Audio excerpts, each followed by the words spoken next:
प्राचीन काल में भारत के एक पवित्र और सुरम्य क्षेत्र में एक छोटा सा गांव था। इस गांव का नाम शिवपुरी था और यहाँ के लोग भगवान शिव के भक्त थे। गांव के हर घर में शिवलिंग की पूजा होती थी और वहां शिवरात्रि और महाशिवरात्रि बड़े ही हर्षोल्लास से मनाई जाती थी। इस गांव में शिव भक्तों की संख्या बहुत अधिक थी और भगवान शिव की महिमा हर ओर गूंजती रहती थी। गांव में एक गरीब ब्राह्मण रहता था जिसका नाम सुदामा था। वह भगवान शिव का परम भक्त था और उसकी दिनचर्या भगवान शिव की पूजा अर्चना में ही बीतती थी। सुदामा के पास बहुत धन संपत्ति नहीं थी, लेकिन उसका हृदय भगवान शिव की भक्ति से परिपूर्ण था। वह हमेशा भोलेनाथ का ध्यान करता और उनका आशीर्वाद मांगता। सुदामा का एकमात्र उद्देश्य जीवन में भगवान शिव के प्रति अपनी भक्ति को सिद्ध करना और उनके आशीर्वाद से अपने परिवार की दरिद्रता को समाप्त करना था। उसके परिवार में उसकी पत्नी और 3 छोटे बच्चे थे। परिवार की आर्थिक स्थिति अत्यंत दयनीय थी, लेकिन फिर भी सुदामा ने कभी अपने भगवान शिव के प्रति विश्वास नहीं खोया। धनतेरस का पर्व नजदीक आ रहा था और गांव के सभी लोग अपनी अपनी तैयारियों में जुटे हुए थे। धनतेरस को धन और समृद्धि का प्रतीक माना जाता है और इस दिन लोग विशेष रूप से देवी लक्ष्मी और भगवान कुबेर की पूजा करते हैं। लेकिन शिवपुरी के लोग भगवान शिव की पूजा भी बड़े श्रद्धा भाव से करते थे, क्योंकि उन्हें विश्वास था कि भगवान शिव ही सच्चे अर्थों में उनकी सभी समस्याओं को दूर कर सकते हैं। सुदामा ने भी धनतेरस के दिन विशेष पूजा करने का निश्चय किया। उसने अपने परिवार के साथ मिलकर घर की साफ सफाई की और शिवलिंग को स्नान कराकर फूलों से सजाया। वह जानता था कि उसके पास समृद्धि नहीं है, लेकिन उसकी भक्ति भगवान शिव के प्रति अडिग थी। उसने शिवलिंग के सामने बैठकर ध्यान किया और भगवान शिव से प्रार्थना की, हे भोलेनाथ, मैं सच्चे मन से आपकी शरण में हूं। कृपया हमारी दरिद्रता दूर करें और हमें सुख समृद्धि का आशीर्वाद दे। धनतेरस की पूर्व संध्या पर जब सुदामा और उसका परिवार शिवलिंग के सामने दीप जलाकर पूजा कर रहे थे, तभी एक वृद्ध साधु उनके घर के बाहर आकर रुके। साधु का चेहरा तेजस्वी था और उनकी उपस्थिति से एक दिव्य आभा का अनुभव हो रहा था। सुदामा ने तुरंत उनका स्वागत किया और उनके चरणों में गिरकर आशीर्वाद लिया। साधु ने सुदामा से कहा, वत्स, तुम्हारी भक्ति से मैं अत्यंत प्रसन्न हूं।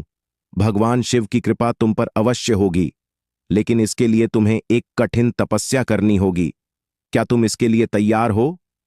हे महात्मन, मैं किसी भी कठिनाई का सामना करने के लिए तैयार हूं, यदि उससे भगवान शिव की कृपा प्राप्त हो सके। कृपया मुझे मार्गदर्शन करें। साधु ने कहा, तुम्हें धनतेरस की रात को भगवान शिव की विशेष पूजा करनी होगी और पूरी रात जागकर शिवलिंग के समक्ष ध्यान लगाना होगा। यदि तुम यह कर सको तो भगवान शिव तुम्हारी सभी इच्छाओं को पूर्ण करेंगे और तुम्हारे जीवन में सुख समृद्धि लाएंगे। सुदामा ने साधु की बात को सहर्ष स्वीकार किया और साधु को धन्यवाद दिया। साधु ने सुदामा को आशीर्वाद देकर वहां से विदा ली और सुदामा ने अपने परिवार को इस विशेष पूजा के बारे में बताया। उसकी पत्नी और बच्चे भी उसके साथ इस पूजा में शामिल होने के लिए तैयार हो गए। धनतेरस की रात आई और सुदामा ने शिवलिंग के समक्ष विशेष पूजा आरंभ की।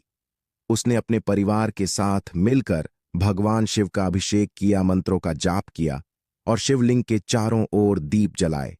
उसके मन में भगवान शिव के प्रति असीम श्रद्धा थी और वह पूरी निष्ठा से भगवान शिव की आराधना में लीन हो गया। रात के समय जब पूरा गांव सो चुका था, सुदामा जागते हुए भगवान शिव का ध्यान कर रहा था। उसके सामने अनेक कठिनाइयां आईं। कभी उसे नींद आने लगी, कभी उसे भूख प्यास ने सताया, लेकिन उसने अपने तप में कोई बाधा नहीं आने दी। वह लगातार भगवान शिव के ध्यान में लीन रहा और उसकी भक्ति और तपस्या में कोई कमी नहीं आई। रात के अंतिम प्रहर में जब सुदामा की तपस्या अपने चरम पर थी, तभी अचानक उसके सामने एक तेज प्रकाश का पुंज प्रकट हुआ। वह प्रकाश इतना तीव्र था कि सुदामा की आंखें चकाचौंध हो गईं। जब उसने अपनी आंखें खोलीं तो उसने देखा कि स्वयं भगवान शिव और माता पार्वती उसके सामने खड़े हैं। भगवान शिव ने सुदामा से कहा, वत्स, तुम्हारी तपस्या ने हमें प्रसन्न कर दिया है। तुम्हारी भक्ति सच्ची और निष्ठापूर्ण है।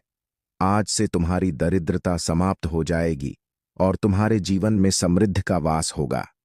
धनतेरस के इस पावन दिन पर मैं तुम्हें आशीर्वाद देता हूं कि तुम्हारे घर में कभी भी धन की कमी नहीं होगी और तुम सदैव सुखी और संपन्न रहोगे।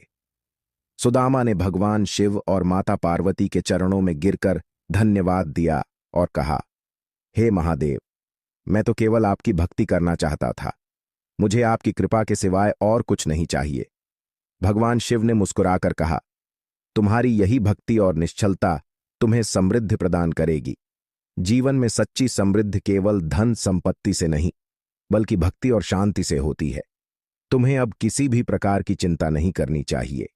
इसके बाद भगवान शिव और माता पार्वती अंतर्धान हो गए और सुदामा का घर स्वर्ण और धन धान्य से भर गया। उसकी निर्धनता समाप्त हो गई और उसका परिवार सदैव सुख समृद्धि में रहने लगा। शिवपुरी गांव में भी भगवान शिव की इस लीला की चर्चा हर ओर फैल गई और लोग सुदामा की भक्ति और भगवान शिव के प्रति उसकी निष्ठा की प्रशंसा करने लगे। इस कथा से हमें धनतेरस का यह पर्व न केवल धन और समृद्धि का प्रतीक है, बल्कि यह हमें यह भी सिखाता है कि सच्ची समृद्धि केवल भौतिक सुख सुविधाओं से है,